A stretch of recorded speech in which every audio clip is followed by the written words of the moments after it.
Hi అండి. ఎలా ఉన్నారు? ఈరోజు మన recipe mutton keema with aloo curry. Curry చాలా చాలా టేస్టీగా ఉంటుంది. ప్రాసెస్‌లోకి అయితే వెళ్ళిపోదాం రండి మరి. కర్రీకి కావాల్సిన ఇంగ్రీడియెంట్స్ పావు కిలో ఉల్లిగడ్డలు అంటే ఆలు తెలుసు కదా!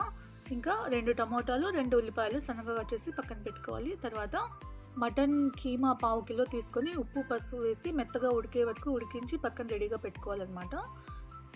కుక్కర్లో ఆయిల్ హీట్ అయిన తర్వాత కట్ చేసి పెట్టుకున్న ఆనియన్స్ ఇట్లా గోల్డెన్ బ్రౌన్ వచ్చే వరకు ఫ్రై చేసి తర్వాత కట్ చేసి పెట్టుకున్న టమాటాలు ఇంకా అల్లం వెల్లుల్లి పేస్ట్ ఒక 2 స్పూన్స్ వేసుకోండి సరిపోతుంది. సో ఇంకా ఇవన్నీ కూడా మంచిగా ఫ్రై చేసుకోవాలన్నమాట. అంటే అల్లం వెల్లుల్లి పచ్చివాసన పోయే వరకు ఫ్రై చేసామంటే సరిపోతుంది. ఇప్పుడు ఇందులోకి మనము ఆల్రెడీ కట్ చేసి పెట్టుకున్నాం కదా ఆలు, అది వేసుకున్నాము. ఆలు సైజ్ ఏంటంటే ముక్కలు ఇట్లా ఉండాలన్నమాట. మరీ చిన్నవిగా కోసేసారంటే కర్రీలో స్మాష్ అయిపోతాయి. అప్పుడు కర్రీ మొత్తం స్వీట్గా అయిపోతుంది. కాబట్టి ఈ సైజ్ ముక్కలు వేసుకోండి. ఇంకా ఆలుకుండే పచ్చివాసన పోయే వరకు మంచిగా ఫ్రై చేసుకోండి 1కి 2 సార్లు. మంటను లో ఫ్లేమ్లో అడ్జస్ట్ చేసుకుంటూ బాగా ఫ్రై చేసుకోండి. తర్వాత కారము ఒక 2 స్పూన్స్ అయితే వేస్తున్నాను. మీ కారం రుచికి తగినట్టు వేసుకోండి. ధనియాల పొడి ఒక 2 స్పూన్స్ అండ్ ఉప్పు నేను ఆల్రెడీ ఇది కీమా ఉడకబెట్టేటప్పుడు వేసాను కాబట్టి కొంచెం తక్కువే వేస్తున్నాను. సో ఇది కూడా బాగా ఫ్రై చేయాలి. అంటే ఇది కారము ధనియా పొడి ఉంది కదా, అది పచ్చి వాసన వస్తుందన్నమాట. అట్లా రాకుండా ఉండాలంటే సిమ్లో పెట్టి మంచిగా ఇట్లా ఫ్రై చేసినామంటే ఆ పచ్చి వాసన రాకుండా కర్రీ తినేటప్పుడు టేస్ట్ ఫ్లేవర్ అనేది బాగా తెలుస్తుంది. ఇట్లా అన్నీ వేసి బాగా కలిపిన తర్వాత ఇప్పుడు ఆల్రెడీ ఉడకపెట్టుకున్నాం కదా కీమా, అది కూడా వేసుకుందాము. మీరు ఈ సేమ్ కర్రీని మటన్తో కూడా చేసుకోవచ్చు. టేస్ట్ అయితే చాలా బాగుంటుంది.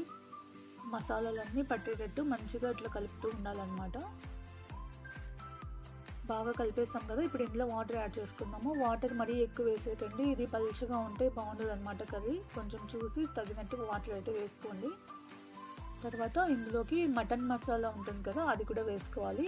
అది ఒక 2 స్పూన్స్ వేయండి. మనం ఇంకా వేరే మసాలాలు ఏం వేయట్లేదు కాబట్టి కొంచెం చిక్కదనం కోసం అనమాట. ఇంకా ఫ్లేవర్ కూడా బాగుంటుంది కాబట్టి 2 స్పూన్లు వేసి బాగా కలపండి. ఇంకా గరం మసాలా అట్లా ఏం అవసరం లేదండి. సో మనకి ఆల్రెడీ మటన్ కీమా ఉడికింది కాబట్టి ఇంకా ఆలు ఉడికే వరకే మనం పెట్టుకుంటే సరిపోతుంది విజిల్స్. ఒక 3 విజిల్స్ వచ్చిన తర్వాత సిమ్లో పెట్టండి ఒక 5 మినిట్స్. ఆఫ్టర్ 5 మినిట్స్ ఇట్లా ఓపెన్ చేసారంటే మనకి నీట్గా కుక్ అయిపోయి ఉంటుంది ఆలు మొత్తము. ఆలు ముక్కలు ఇట్లనే ఉండాలండి. స్మాష్ అయిపోయి ఉందంటే కర్రీ స్వీట్‌నెస్ వచ్చేస్తుందనమాట. సో అంతే, సింపుల్ కదా, ఇంకా సర్వ్ చేసేసుకుందాము. యమ్మీ యమ్మీ మటన్ కీమా విత్ ఆలు కర్రీ అయితే రెడీ అయిపోయింది. మంచిగా పెట్టుకొని తింటూ ఉంటే టేస్ట్ చాలా చాలా బాగుంది. ఇంకా రోటీలోకి కూడా బాగుంటుంది.